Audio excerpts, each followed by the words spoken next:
مرثیہ کس لفظ سے مشتق ہے؟ رسا سے۔ سیرت النبی شبلی نعمانی کی نامکمل تصنیف کو کس نے مکمل کیا؟ سید سلیمان ندوی نے۔ اردو کی کس ناول نگار نے اصلاح معاشرہ اور تعلیم نسواں کی بنیادوں پر اپنے ناولوں کی عمارت کھڑی کی؟ ڈپٹی نذیر احمد۔ انانیت پسند ادب کے نمونے اردو کی کس ادیب کے یہاں ملتے ہیں؟ ابوالکلام آزاد کے۔ مقفع و مسجع عبارت کے نمونے کس کتاب میں دیکھنے کو ملتے ہیں؟ فسانہ عجائب میں۔ لحاف کس کا افسانہ ہے؟ عصمت چغتائی کا۔ فصاحت کے ذیل میں کوئی ایک شعر سنائیے۔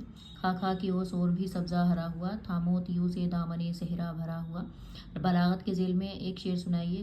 نمک خواں تکلم ہے فصاحت میری، ناطق بند ہے سن سن کے بلاغت میری۔ فانی کا کوئی پسندیدہ شعر سنائیے۔ ایک معمہ ہے سمجھنے کا نہ سمجھانے کا، زندگی کاہے کو ہے خواب ہے دیوانے کا۔